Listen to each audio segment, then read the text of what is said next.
اللہ رب العالمین نے اپنی ربوبیت کے وسائل میں سے جس وسیلے کا ذکر کیا ہے وہ ہے کھانا۔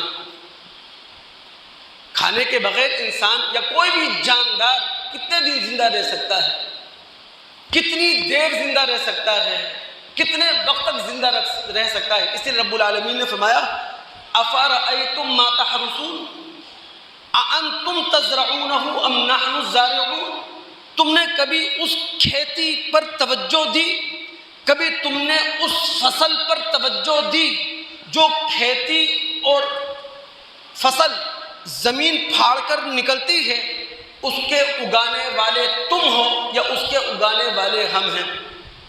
بہت گہری بات ہے۔ رب العالمین اپنی ایک ایک نعمت کی طرف توجہ دلا رہا ہے کہ ہم رب ہیں، ہم نے تمہیں صرف تخلیق نہیں کیا بلکہ تخلیق کرنے کے بعد تمہاری ضروریات کا پورا انتظام، پورا اہتمام کیا ہے۔ جو فصل تم کاٹتے ہو، جس کھیتی سے تم فائدہ اٹھاتے ہو، اس فصل اور کھیتی کو اگانے والے ہم ہیں یا تم ہو؟ ہم سب دوست جانتے ہیں کسان فارمر کیا کرتا ہے؟ ہل چلاتا ہے، زمین کو قابل کاشت بناتا ہے، اور زمین کو قابل کاشت بنانے کے بعد اس میں بیج ڈال دیا کرتا ہے۔ اس کے بعد کسان بے فکر ہو جاتا ہے۔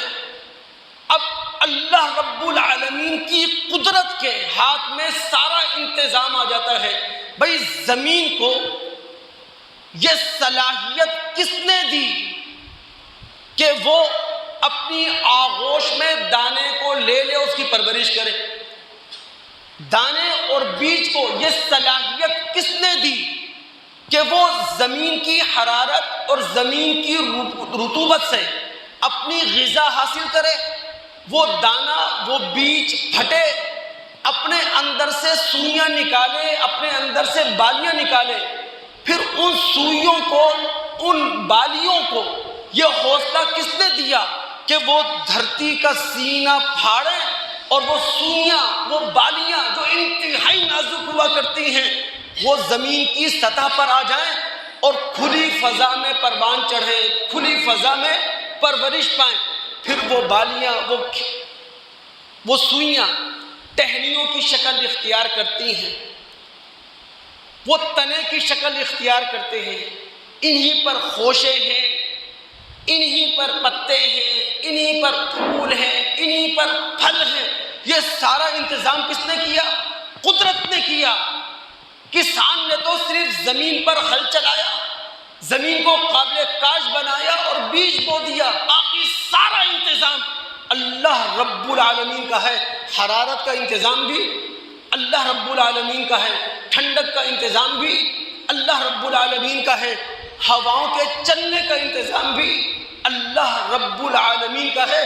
پھر رب العالمین نے توجہ دلائی ہے ہم انسانوں کی، لو نشاء لجعلناہ حطاما، انسانوں اگر ہم چاہتے تو ان کھڑی فصلوں کو، ان لہلہاتی فصلوں کو بھس بنا کر رکھ دیں۔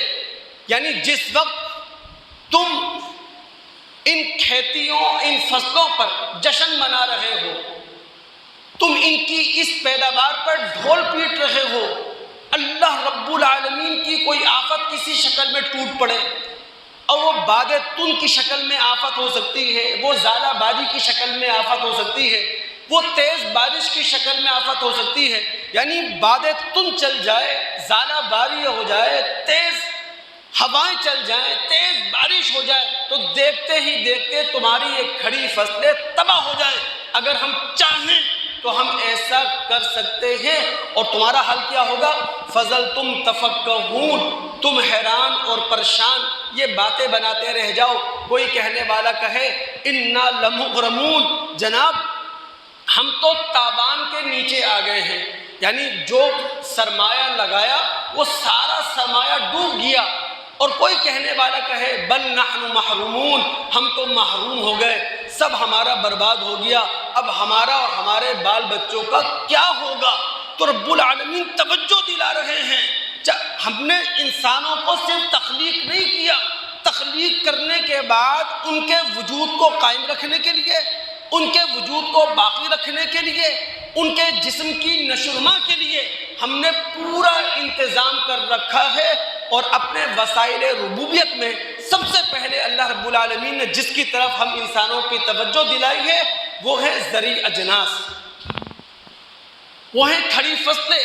آپ مطالعہ کریں سورہ انعام کی آیت نمبر 99، سورہ انعام کی آیت نمبر 141، سورہ رعد کی آیت نمبر 4، سورہ قاف کی آیات 9 اور 10۔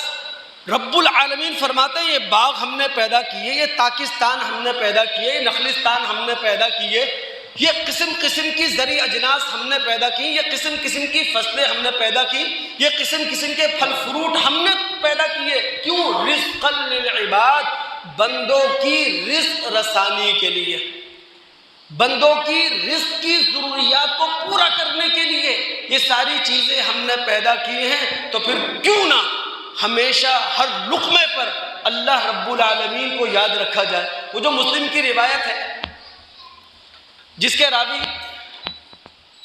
حذیفہ رضی اللہ تعالیٰ عنہ، نبی علیہ الصلوۃ والسلام نے فرمایا ان الشیطان یستحل، شیطان حلال سمجھتا ہے اس کھانے کو اللہ یذکر اسم اللہ علیہ، جس کھانے پر اللہ رب العالمین کا نام نہ لیا جائے۔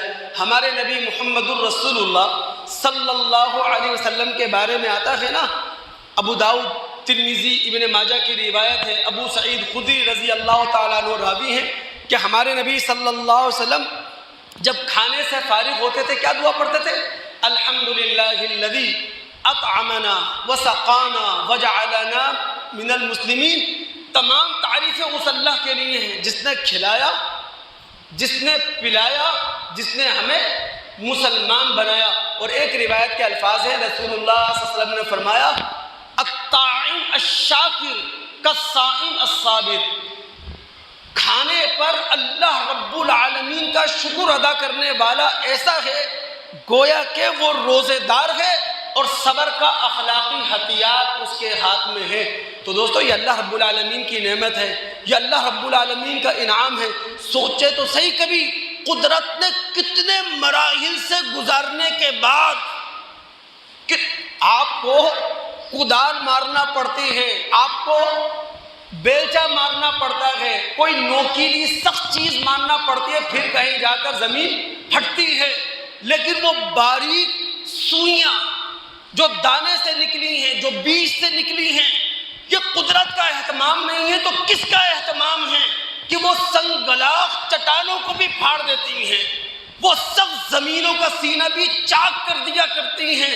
تو یہ کھانا ہمارے دسترخوان پر ہوتا ہے، جو ایک ایک لقمہ ہمارے حلق سے تیر ہو رہا ہوتا ہے، یہ اللہ رب العالمین کی قدرت کا انتظام اور اہتمام ہے۔ پھر کیوں نہیں ہر لقمے پر ہم الحمدللہ رب العالمین کہیں۔